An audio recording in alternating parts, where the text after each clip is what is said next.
I was 6 years old when my mom and I moved in with Nana. Mom and Dad were always arguing, and sometimes there was hitting, so she took me and left. Nana loved us, but she also loved solitude. I could always tell when I'd asked too many questions or was playing too loudly, so I'd take myself outside, weather permitting, and leave her in peace. That's how I met Solomon. It was many years ago, but this is how 6-year-old me remembers the experience. Mom was at work. Nana had her feet up, smoking a cigarette as she watched morning television. I was playing on the floor with toy cars. I'd received a road mat the previous Christmas. And, despite it now being summer, I still wasn't bored of it. I pushed the cars around the printed city making sound effects. Then said Nana, not angry but stern.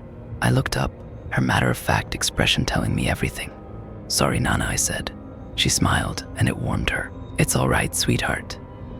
But Nanny's trying to watch telly. I nodded. I think I'll go play outside. All right, come here, she said in a cloud of smoke, planting a big wet kiss on my cheek. Don't go near the pond, remember? I won't, Nana, I said as I wiped my face. One thing about living there was I had no friends. There were no kids anywhere near our house. I had started primary school, but the few kids I played with there lived too far away, so I had to entertain myself. It was a great garden. Lots of space to run around, roll around, climb trees. There was even a blackberry bush. Nana said I was allowed to eat a few a day, but I had to wash them first because of bugs and bird poo. You also had to be very careful when picking them because they grew on thorny stalks. At the very bottom of the garden was a pond. It wasn't too big, maybe 2 meters wide at most. There used to be fish in it, but when they died, Nana didn't get new ones. Grandad used to like the fish. Nana wasn't too fussed. It had become a bit wild, taken over by algae and water beetles. I had a football that I'd kick around sometimes. After I'd picked and eaten a few blackberries, having washed them under the outside tap, I looked around for it. It was floating on the surface of the pond. Oh no, I said to myself, like it was the end of the world. I looked back at the house and pictured Nana engrossed in her programs. I decided that she would never know. It was too far to reach by hand with my little arms, but a long stick would help. There were plenty of those to be found. So I grabbed one and stood about a foot away from the edge of the pond. It had a kind of swampy, humid smell to it. There were sections where the algae separated, and there was an abundance of life to be seen. Lots of tiny creatures swimming, wriggling, squirming. Very few kids have the ability to think logically, or that's my excuse anyway. In hindsight, I should have just laid on my front to take away any danger of falling in. I think in my head I didn't like the idea of my face being too close to the water. It looked kinda gross. So foolishly, I tried to reach it by bending over and stretching my arms, and that's when I toppled over. Up to that point, I'd never been to a pool. I'd never even been to a beach and paddled in the sea. The biggest expanse of water I'd ever been in was the bathtub. I couldn't swim. The most frustrating thing about that was how close the edge looked as my head tried to stay above the surface. My legs kicked out, my arms flailed. It's crazy how quickly your energy drains. I tried to scream for Nana, but I kept swallowing mouthfuls of stagnant, lukewarm water. I panicked, my head dropping below the surface. I'd emerge briefly, feeling clumps of algae stuck to my face before going back under. Eventually it went dark, and then it wasn't again. I was choking up water, laying a few feet away from the pond, soaking wet. I took in long, deep breaths as I stared into the bright blue sky. I closed my eyes and started to feel tears coming on. Then came a voice. "Don't cry, little one." It sounded like a man, but it wasn't a deep voice like my dad's. It was soft and kind. It reminded me a little of my teacher, Mr. Woods. He always sounded cheerful. I turned my head from side to side, perched on my elbows. Down here. There was a frog sitting on my chest, softly croaking. Just a normal, greenish-yellow frog with mottled skin. Its mouth was kind of upturned into a smile. A water beetle scurried in front of it, and its tongue quickly flicked out to eat it. "Excuse me," it said, swallowing it down. I sat up, and it hopped off my chest. Did you just speak?" I asked, confused. It nodded slowly, the pale skin under its chin inflating like a balloon as it breathed. "I did," it said. "Are you feeling better?" "Frogs can't talk," I said, pinching my arm. It hurt. I wasn't dreaming. The frog chuckled warmly. "Well, technically I'm not a frog. I mean, I am, but that's not what I would have called myself. That's what your kind call me." I lowered my head a little. getting a closer look. What do you mean, my kind? Well, people. Humans, you are human, aren't you? I nodded. Yes, I'm a boy. It laughed. I thought you might be. Do you have a name? Little one. I nodded again. Ben, what's your name? Nice to meet you, Ben. I don't have a name, sadly. I frowned. Why not? Its front legs moved up slightly, like a shrug. It's just not something we do. As far as I'm aware, I'm the only one of my kind who can talk like this. My mother couldn't have given me a name if she tried. How can you talk? I asked inquisitively, shifting down lower. I laid on my front and put my hands under my chin. It shook its head. Sometimes strange things happen in this world that can't be explained. I'm one of those strange things, I guess. If you're the only frog who can talk, that means you're special. Its little mouth turned up at the corners. That's a very sweet way to put it. Thank you, Ben. I can tell that you're special too. I shook my head. No, I'm not. Everyone who I know can talk. The frog laughed warmly. Oh, Ben, that's not the only thing that makes something special. You're special in other ways. Like how? Well, maybe you're special because you can hear me. I looked up to think about it, then nodded. Maybe you're right. I've never ever heard of anyone who can talk to a frog before. Honestly, I don't think many can. I got a little closer. Can I touch your skin? Its mouth opened as it laughed. Why on earth would you want to do that? My friend Henry Collins said frogs feel slimy. Well, that's just rude, it said. I'm sure this Henry Collins is slimy himself. I laughed, shaking my head. No, silly, he's like me. For all I know, you're slimy too, it said. I'm not. Feel I held out my hand palm side up, just in front of it. It hopped a little closer.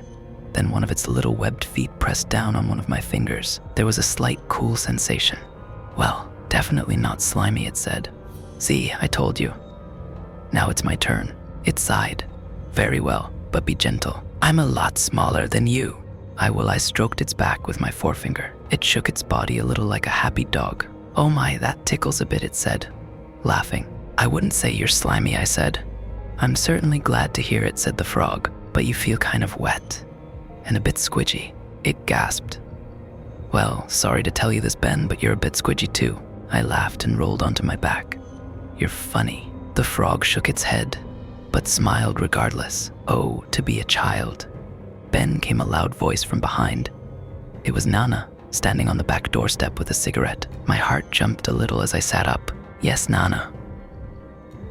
I told you to stay away from that pond. I looked back.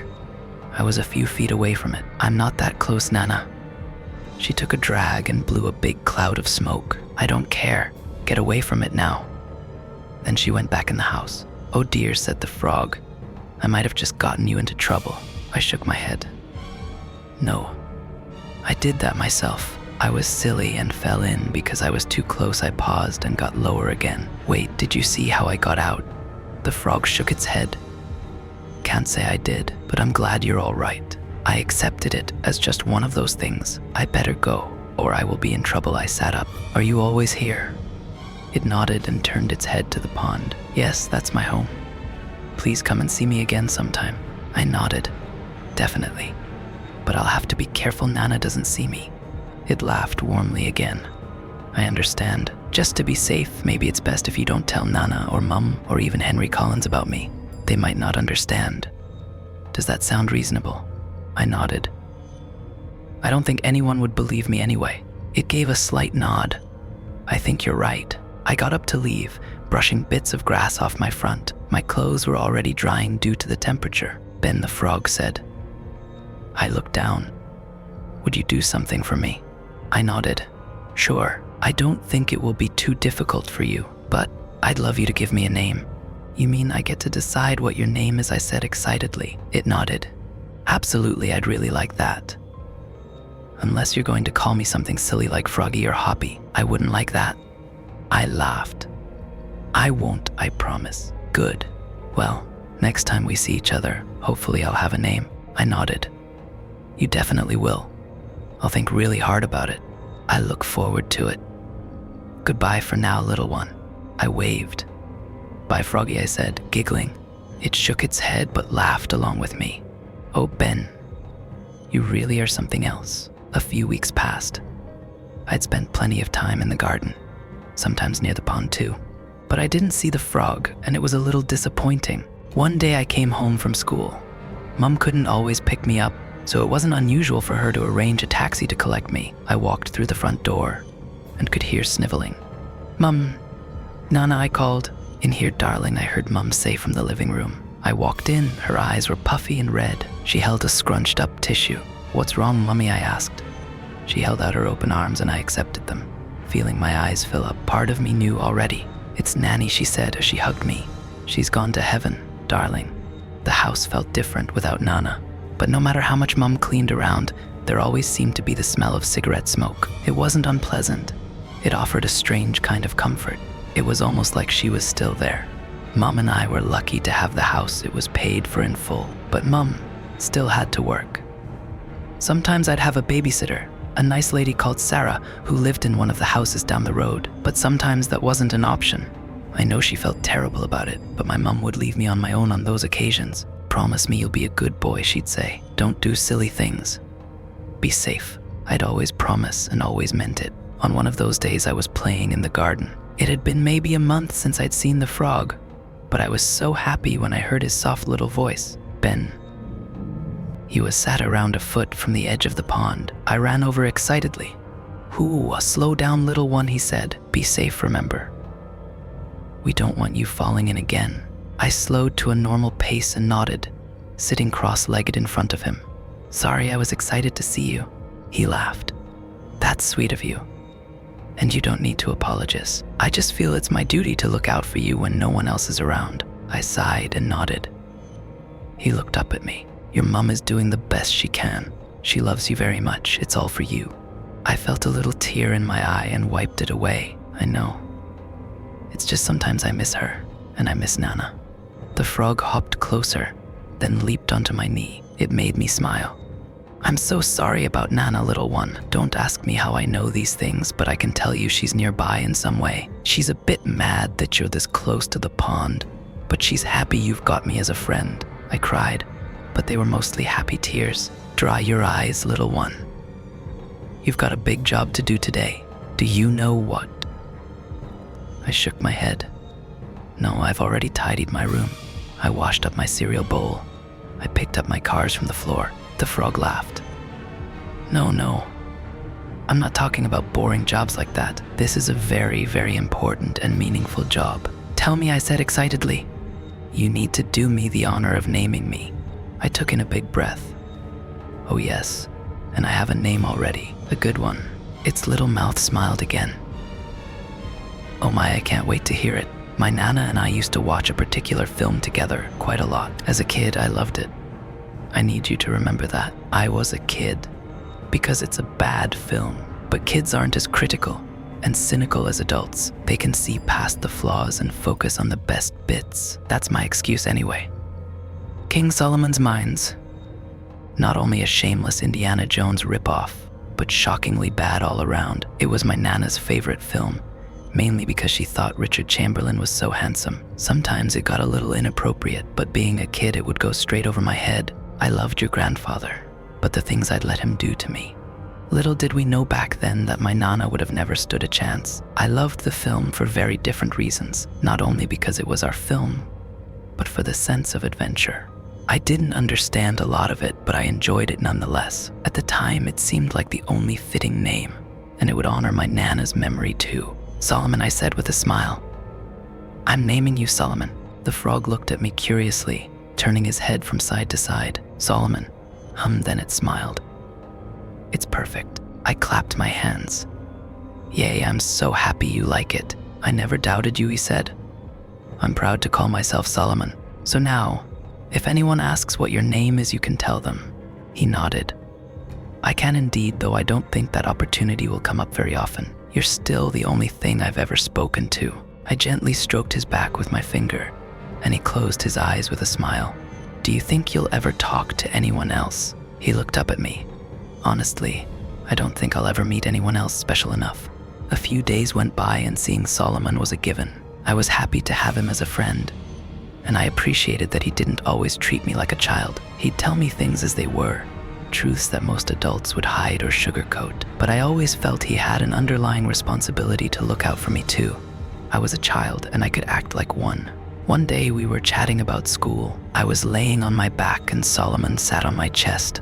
Like the first day I met him, he cut me off mid-sentence, tapping his little webbed foot. He turned his head to face the house. "Sorry, little one. Something's not right." I perched up on my elbows. "What is it, Solomon?" I could see a change in his expression. He looked concerned. He had this amazing ability to show emotions like we do. "Ben, someone's coming. Someone you'll recognize. I need you to know that whatever happens right now, you'll be safe. Do you understand?" I sat up, and Solomon leaped onto the grass. "You're scaring me, Solomon." "I don't mean to, little one. It might get scary, but believe me, you'll be safe." My breathing started to get heavier and I felt butterflies in my stomach. Solomon hopped closer and rested a foot on my hand. "Look at me, Ben." "Ben." I looked down. My breathing stuttered. "Do you trust me?" My lips trembled a little, but I nodded. I did trust him, as much as I trusted my mom or Mr. Woods. "Good boy," he said. I heard a loud noise come from inside the house. It made me gasp. "Remember, you'll be safe. I'll always be honest with you, but you need to go see who it is." I sniveled a bit and nodded, standing up slowly and turning to the house. I started walking. "I'm here, little one," he called from behind. I walked closer to the house, hearing the sound of furniture moving around. Every now and then I heard an expletive. I did recognize the voice. It was my dad. I hadn't seen him since we moved into Nana's house. I didn't want to. He wasn't nice to Mum. I walked into the back door and through the kitchen, following the sounds of disturbance. They took me to the living room, where he was rummaging through drawers. It took him some time to notice I was there. He jumped when he saw me. "Jesus fucking Christ, Ben." My hands shook a little. I didn't like it when he used bad words. "What are you doing here?" I asked, my voice wavering. He shook his head. "Hello to you too, boy. Where's your mother?" "She was at work." I couldn't lie and say she was home, so I said nothing. He laughed. She's not here, is she? The worthless bitch left you on your own. That's negligence. Leaving my fucking son unsupervised. Who does she think she is?" "Stop saying bad things about Mum," I shouted, my whole body trembling. "She's got you fucking wrapped around her little finger, hasn't she?" He started to step closer. I backed up. "What lies has she been feeding you?" "Ha, turning my own son against me." "She didn't tell me anything," I cried. "I heard the things you said. I saw what you did." He shook his head and grinned in a sarcastic way. "Right. Well, you're a little kid and have a wild imagination. She's twisted it. I didn't do shit." I slowly stepped back through the hallway as he edged closer. "Anyway, I heard the mother bitch is 6 feet under. There's gotta be some cash around here. That Scrooge hated spending money.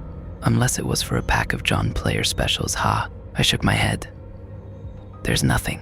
He smiled. "Well, I'll just have to keep looking on my own then." "There's nothing," I shouted. "Stop saying bad things. Get out." The phone was on a little table by the staircase. It was just behind me. I ran to it and started dialing 999.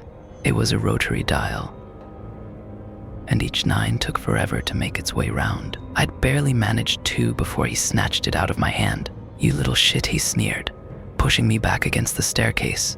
"What the fuck do you think the police are gonna do? They'll take you away. Is that what you want?" I started crying and hit out at him, but he just laughed. "I hate you," I sniveled. "I wish you wasn't my dad." As if by magic, the sound of sirens could be heard in the distance. It was enough to spook him, his head turning towards the front door, then back to the phone. No, it couldn't have. That's not possible. It was a miraculous coincidence, but he fell for it. I just stared at him, shaking. "You know what? I bet you're not even mine anyway. Your slut mother couldn't keep her legs shut." He backed up to the front door and opened it. "Yeah, there's no way a little cunt like you is mine." He left and slammed the door behind him. The word he used was genuinely new to me, so it didn't have the desired impact. It confused me, but I figured it wasn't very nice anyway. My trembling legs carried me down to the bottom of the garden. Solomon was there. He hopped closer as I got near the pond. "Are you all right, little one?" he asked. I nodded. but fell to my knees and cried, "He didn't hurt you, did he?" I shook my head no. "I believed you. It was scary, but I believed you." He patted his little foot on my knee. "You're a very brave boy." When Mum came home, I had to explain to her what had happened. She panicked and held me tighter than she ever had before. If anything good came from it, it's that she told me she would never leave me alone again. I helped her clear up the mess Dad had made. I asked her if she was going to call the police, and there was a flash of consideration in her eyes, but she decided against it. That night when I went to bed, it started to rain. I could hear it tapping against my window. I always loved that sound. It was comforting. It hadn't rained for weeks, which was strange for the UK. I awoke late. A sudden bright flash emanated from behind the curtains, followed by a loud crack of thunder. It startled me. I've never been afraid of a storm, but it took me off guard. It must have been what woke me up. I opened my curtains just enough to see the rain coming down hard.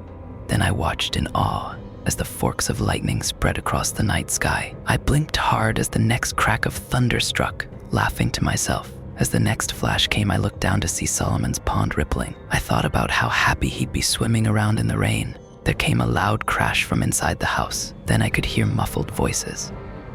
I jumped down from my bed, my room illuminated briefly with the next sheet of lightning. I knew the thunder was coming, but it still made me flinch as I crept closer to my door. I pulled it open just a little and listened closely. My mom was talking downstairs.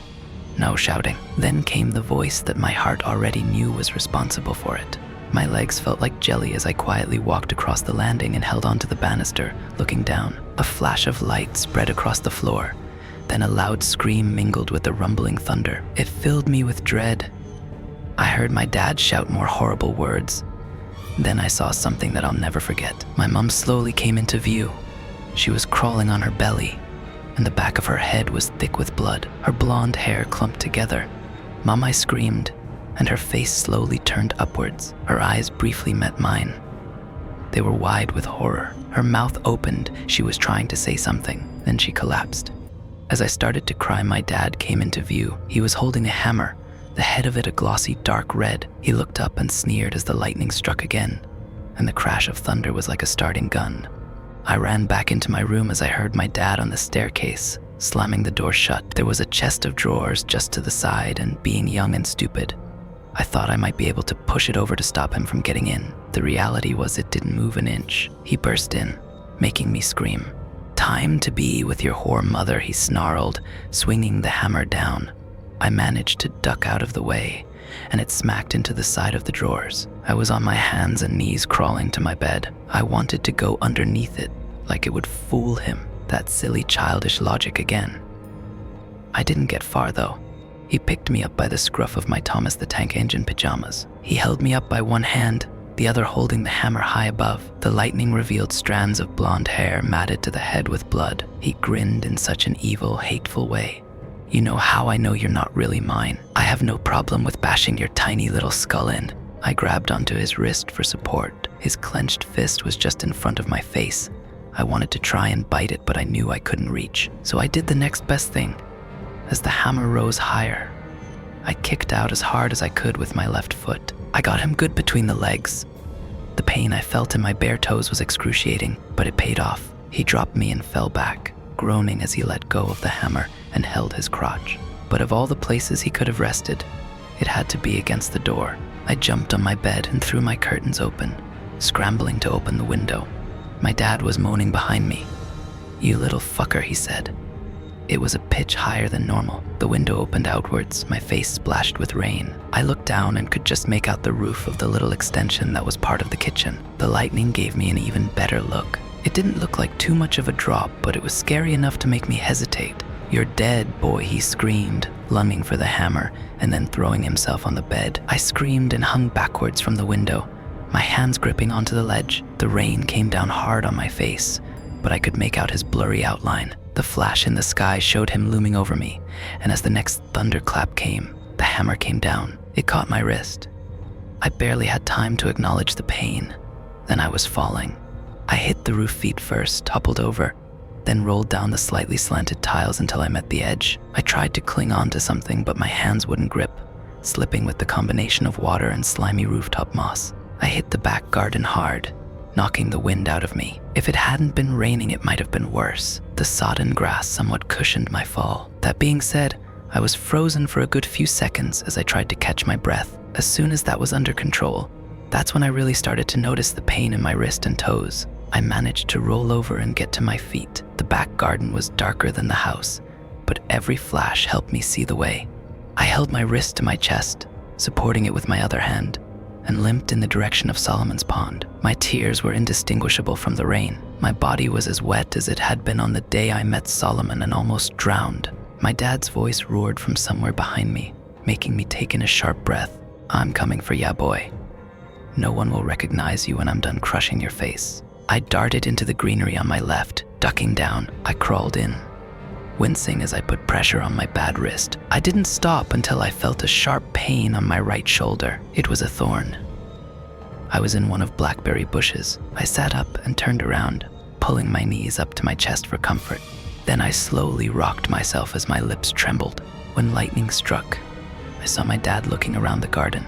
The hammer was constantly raised above his head. He poked his head inside bushes, looked behind trees. He smashed the windows of the little garden shed we had and was adamant he'd found me, screaming with anger when he realized I wasn't inside. "Get your fucking arse out here now."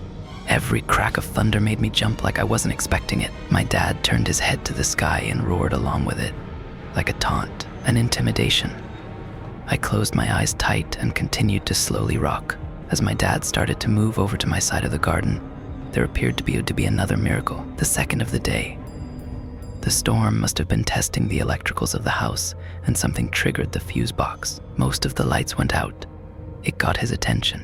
"Yeah," he yelled, and ran up the garden. The next flash revealed he'd gone back in the house. I slowly crawled out of the bush and got to my feet, heading left and limping the last few steps to the pond. I was exhausted and in more pain than I'd ever experienced before. But hearing Solomon's voice made everything feel better for just a moment.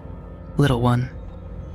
None. I couldn't see him at first, but I could tell I was close to the pond by the sound of the rain as it hit the surface. With a flash, I saw him there on the edge. I fell to my knees and collapsed to my side. "Solomon," I cried, reaching out with my good hand. I held it upright, and he hopped onto it with a croak. "Little one, we don't have much time." I took in a stuttered breath. "He killed my mum," I cried. "He killed my mum." "Solomon." He patted my hand with one of his webbed feet, shaking his head. "No, Ben. In time, she will make a full recovery." I sniveled. "How do you know?" "Because I'm special, remember. I also know you've broken 2 of your left toes, and your left wrist is fractured." My jaw dropped, my mouth splashed with rain. "How?" "I just do, little one. Your mother will be fine, trust me." I bawled, but it was mostly relief. I believed him. "He's still here, Solomon. He's trying to get me." He gently tapped on my hand. "I know, little one, but I can help you." I got up to kneel and Solomon leaped from my hand. By that point, I wasn't only shivering from fear, but cold. The rain wasn't letting up. How, I asked, "Are you feeling brave?" I shook my head. "No, I'm scared, Solomon. He's going to hurt me like he hurt Mum." He hopped closer and patted my knee. "I won't let him, Ben. But I need you to be a big, brave boy. Can you do that?" I looked over my shoulder.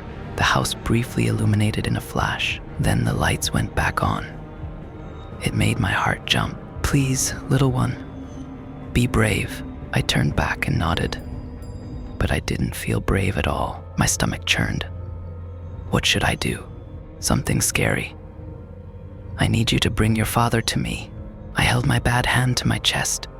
"How, Solomon? He'll hurt me before I have the chance." He shook his head. "Not if you're fast and clever." "I know you're clever." I started crying again. "But I'm just a little boy." Solomon sighed. "Oh, Ben, I wish I could hug you. You're so much more than just a little boy. Before I met you, I was just a little frog, but you made me special because you are special. Believe in yourself, little one." I mustered a small smile and stroked Solomon on his back. "We make each other special, don't we?" He smiled and croaked. "Exactly. Now, bring your father to me. You can do it." "Fast and clever." I gulped, wiped my nose with the back of my good hand, and nodded. By that point, the thunder no longer made me jump. That made me feel somewhat brave. I slowly stood up and Solomon leaped to the edge of his pond. Turning, I started walking up the garden. The soft, wet ground squidged between my toes and soothed the broken ones a little. Ben called Solomon. I looked over my shoulder. Thank you for being my friend. I smiled as best as I could under the circumstances, giving him a slight nod. I didn't say anything, but I didn't have to. Solomon and I had a connection. My heart was filled with warmth in that moment, and it spurred me on. I watched as Solomon turned and hopped into the pond with a splash. Then I started preparing for the scariest thing in my life. The back door was open. It was eerily quiet inside. A small part of me had hoped that my dad had left, but I couldn't be sure. I picked up a small saucepan that sat on the counter, my hand trembling. Then I banged it on a cupboard door. Dad, I called. I'm here. It didn't take long at all. Within a few seconds, I heard heavy footsteps on the floorboards. Then he appeared in the kitchen doorway. The hammer was by his side. He grinned. Oh, I'm gonna enjoy this. He raised the hammer and lunged forward. The first thing I did was throw the saucepan in his direction. That hadn't been planned, but felt like a wasted opportunity if I didn't. It barely touched him, but it was worth a try. I turned and ran, going as fast as I could given my foot injury. It didn't take long to hear a thump and a painful yell, and I allowed myself to look over my shoulder. I'd crushed blackberries all over the doorstep, making it slippery. My dad was laying on the ground, writhing around. It had given me a small advantage. Fuck you, he screamed, getting to his feet. I gasped as I turned back to face the back of the garden. My little toes were so painful, but I still ran as fast as I had in the 100m race on my school sports day. At least it felt like it. But I knew my dad was twice, maybe even 3 times faster than me. It wouldn't take him long to catch up. The lightning flashed and it guided my way, showing me what I needed to do next. As I heard my dad closing in, I jumped. I landed on the wet grass with a little slip, but managed to compose myself and kept running. I heard another yell and looked over my shoulder again. My dad was laying on the ground again, swearing.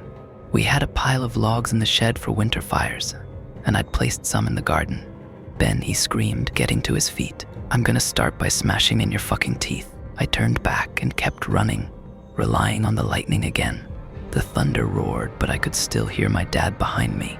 I jumped over another log, but that one didn't stop him. He was looking out for them now. My last attempt at slowing him down was coming up, though he'd need to be closer for that to work. Not that I needed to slow down, I was practically within his grasp. He laughed maniacally, and I could hear the hammer as it swiped through the air. I jumped again, but this time I didn't land straight away. There was a branch sticking out from my favorite climbing tree, and I used it to swing myself a little further ahead. When I let go, it swung back and smacked my dad in the face. He screamed as he came to a halt. Your eyes, he yelled as I ran with all I had. That was the last of my obstacles. I'm gonna start by gouging out your eyes. I felt panic rising inside as I sprinted the final stretch to Solomon's pond. My bad hand clung to my chest, feeling my heart beating hard beneath it.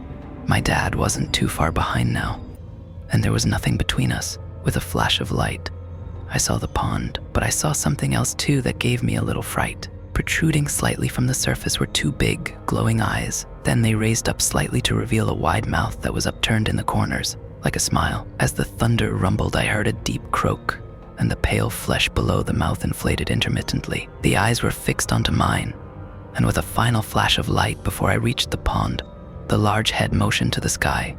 I understood.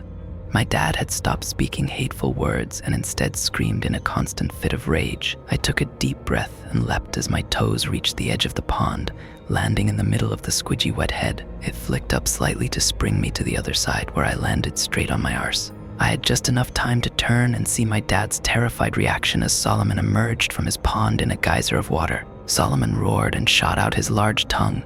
It wrapped around my dad's ankles and pulled him over. I watched in disbelief as he dropped the hammer and tried to claw at the soft ground. Solomon began to retreat back underwater. My dad's screams were more terrifying than the disturbing threats he'd hissed throughout the evening. All I could see was the very top of Solomon's head as my dad was pulled into the water, his lower legs submerged. Help me, he screamed, his hands tearing at patches of grass. He turned to look over his shoulder, at the face of what was to end his violent attack. My dad was as pale as snow, his nose bloody from the tree. I heard a loud croak as Solomon raised out of the water, then closed his mouth around my dad's waist. He smacked at Solomon's head as he struggled, but I could see him becoming visibly weaker as I heard the sound of crushing bones. Finally, my dad's eyes met mine. I can't be sure, but I think I saw the moment that life left them. They just appeared to be void of any emotion as Solomon dragged him to the depths, and the pond became deathly still. Just a few weeks ago, I happened to be in the area of my Nana's old house. I've long since moved away, as has my mum, who is as fit and healthy as you'd expect a 70-something to be. I pulled up outside and took a deep breath as I looked upon it with mixed emotions. The exterior hadn't changed a great deal. The windows were more modern. That was about it. The front door opened and a woman came out, walking down the garden path. I shut off the engine and stepped out of my car. "Can I help you?" she asked cheerfully. "Are you lost?" I smiled. "No. Actually, I grew up here. I was just reminiscing." She beamed. "Oh, that's wonderful. You must come inside." I was grateful for her offer, and she took me on a little tour of the house. I was amazed by how different it looked. The last time I'd seen the inside of that house was around the early 90s, where it had the same decor as always. It was very much a family home. There were 2 children's bedrooms and various family photos dotted around. I got a little lump in my throat seeing my old room. The woman could tell by my reaction that it used to be mine, lightly touching my arm. As we went back downstairs, she offered me a hot drink, to which I politely declined, but my eyes fell onto the kitchen window and the now completely landscaped back garden. "Do you still have the pond?" I asked. She nodded. "Oh yes, my husband keeps koi. Do you mind if I take a look?" She smiled. "Be my guest. I'm making tea. I won't take no for an answer." I stepped outside. There was no longer grass as you left the doorstep, but a modern patio with outdoor furniture. The old shed had been replaced with what looked like a small annex. There was a large trampoline in the center of the garden. 6-year-old me would have loved that. As I approached the garden's end, the pond came into view. It was beautifully maintained. The edge was decorated with rocks. There was even a mini waterfall. I crouched down and watched the koi kiss the shimmery surface. My heart filled and I felt my eyes glaze over, having not thought about that pond for some time. There was a croak to my left. I looked down to see a little frog hop towards me. It made me smile. "Hello, you," I said, lightly stroking its back. It made no attempt to hop away. It looked up at me, and I swear its little mouth looked like it was smiling. I got more comfortable and held out my hand palm side up. The frog willingly hopped on top. My heart jumped. I brought it closer to my face and studied it. It had been years since I'd seen Solomon, and with no offense intended, I wasn't sure I'd be able to tell him apart from any other frog, and given their short lifespan, he'd probably be long dead already. But Solomon wasn't like other frogs. He was special, and this was curious behavior. "Solomon," I said quietly, paranoid I'd be heard by the welcoming woman. It just looked at me and croaked contentedly. "It's me, Ben." A part of me was preparing for a response. I wasn't sure how adult me would react to that, but there came none. Just a pleasant little expression on its face as it croaked. I let out a little laugh. Once upon a time, there was a very special frog who lived here. I know it sounds silly, but he was the best friend I ever had. I never got to thank him for what he did for my mom and I, so I'll say it to you. Thank you, Solomon. I felt tears in my eyes as I shook it off, preparing to put the frog down, but it moved closer to my face and placed its little webbed foot on my nose, tapping lightly. The woman in the house seemed genuinely warm, as I'm sure her husband is too, but I knew in my heart, if either of them turned out to be monsters, their children would be safe for as long as they lived here.